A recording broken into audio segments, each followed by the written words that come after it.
Guys, പുതിയൊരു വീഡിയോയിലേക്ക് ഏവർക്കും സ്വാഗതം. ഫുട്ബോളിന്റെ ദൈവങ്ങളെ സാക്ഷാൽ ലിയോ മെസ്സിയെയും സാക്ഷാൽ ഡിയഗോ മറഡോണയും സമ്മാനിച്ച മണ്ണിൽ നിന്ന്, ഫുട്ബോളിന്റെ പർദീസകൾ ഒന്നായ രാജ്യത്ത് നിന്ന്, അർജന്റീനയിൽ നിന്ന് ദൈവത്തിന്റെ സ്വന്തം പോരാളികൾ രക്ഷിക്കാൻ അവൻ വരുന്നു എന്നൊക്കെ പറയണമെന്നും തള്ളി മറിക്കണമെന്നും ആഗ്രഹമുണ്ട് ഗൈസ്. പക്ഷേ നെറികേട് മാത്രം ചെയ്യുന്നവരുടെ മറ്റൊരു നെറികെട്ട പ്രവൃത്തി എന്നേ ഇതിനെ പറയാനുള്ളൂ. കാരണം അവരുടെ കഴിവുകേട് മറയ്ക്കാനുള്ള ഒരു കരു മാത്രമാണ് ഇദ്ദേഹം. ഇഷ്ടപ്പെട്ടാൽ സബ്സ്ക്രൈബ് ചെയ്യാനും വിലയേറിയ അഭിപ്രായങ്ങൾ മസ്റ്റ് കമന്റ് ചെയ്യാനും ലൈക്ക് ചെയ്യാനും ഷെയർ ചെയ്യാനും _107 എന്ന നമ്മുടെ ഇൻസ്റ്റാ പേജിന്റെ ID നമ്മുടെ ഷോർട്സിന്റെ ഡിസ്ക്രിപ്ഷനിൽ കൊടുത്തേക്കാം. ഫോളോ ചെയ്യാനും മറക്കല്ലേ. അപ്പൊ നമുക്ക് വീഡിയോയിലേക്ക് പോയേക്കാം.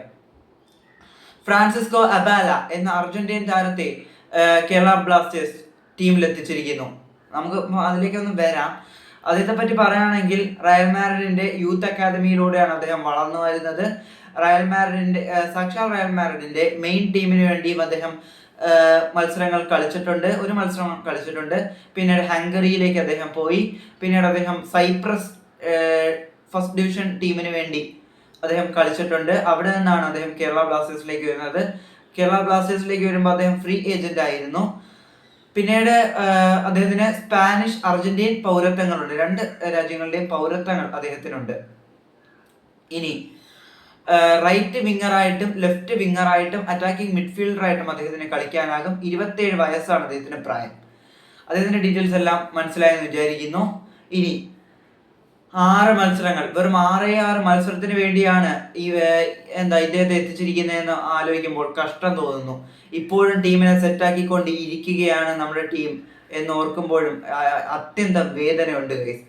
എന്തൊരു അവസ്ഥയാണ് നമ്മുടേത്. ഇത്രയും ഗതികെട്ട ഒരു സീസൺ ഇതിനു മുമ്പ് ഉണ്ടായിട്ടുണ്ടോ എന്ന് ഞാൻ പലതവണ ചോദിച്ചാണ്, ഇപ്പോഴും ചോദിക്കുന്നു. ആര് കാരണം? ഈ വൃത്തികെട്ട മാഗ്നം കൺസോർഷ്യം എന്ന മാനേജ്മെന്റ് കാരണം. ഒഡീഷയിൽ നിന്ന് ഒരാൾ വന്നല്ലോ, ഒരാൾ കെട്ടിയെടുത്തുകൊണ്ട് വന്നല്ലോ. അയാൾ പറഞ്ഞ എന്താണ്? അഭിക് ചാറ്റർജി എന്ന CEO അയാൾ പറഞ്ഞത്, നമ്മളെല്ലാം സെറ്റാണ് മക്കളെ, ഞങ്ങൾ ഭയങ്കരമായിട്ടും റയൽ മാഡ്രിഡിന്റെ അത്രയും മികച്ച രീതിയിലാണ് മുന്നോട്ട് പോകുന്നതെന്നല്ലേ, ആ രീതിയിലല്ലേ അദ്ദേഹം പറഞ്ഞത്.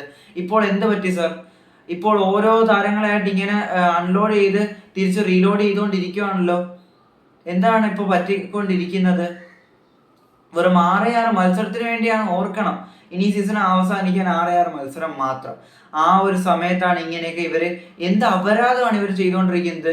ലിറ്ററലി ഇവരുടെ കഴിവുകേട് മറയ്ക്കാനുള്ള ഒരു കരു മാത്രം ഞാൻ പറഞ്ഞാൽ എന്തായാലും തെറ്റുണ്ടോ? 15ാമത്തെ വിദേശ താരമാണ് ഇദ്ദേഹം. ഒന്ന് ആലോചിക്കണം. പിന്നെ അതിനുശേഷം വേറൊരു ഒഫീഷ്യൽ സ്റ്റേറ്റ്മെന്റിൽ ഒരു കാര്യം കൂടെ പറയുന്നുണ്ട്. അതായത് 3 താരങ്ങളെ രജിസ്റ്റർ ചെയ്യുന്നുണ്ട്. അതായത് നമ്മുടെ ജെ കിറ്റാങ്കോയ്ക്ക് പകരം നമ്മുടെ കരീം ബെൻറായെ രജിസ്റ്റർ ചെയ്യുന്നുണ്ട്.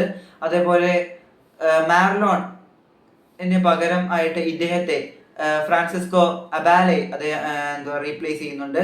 പിന്നെ സച്ചിൻ സുരേഷ് അദ്ദേഹത്തിന് ഇൻജേർഡ് ആണ് എന്നും അറിയിക്കുന്നുണ്ട്. അതേപോലെ ഇദ്ദേഹത്തെ ഫ്രാങ്കോ എന്നാണ് വിളിച്ചുകൊണ്ടിരുന്നത്. അങ്ങനത്തെ ഒരു യുവ പ്രതിഭയാണ് ഇദ്ദേഹം എന്ന് ഓർക്കണം. വീഡിയോ ഇഷ്ടപ്പെട്ടു എന്ന് തന്നെ കരുതുന്നു. Thanks for watching. മറ്റൊരു വീഡിയോ ആയിരുന്നതുവരെ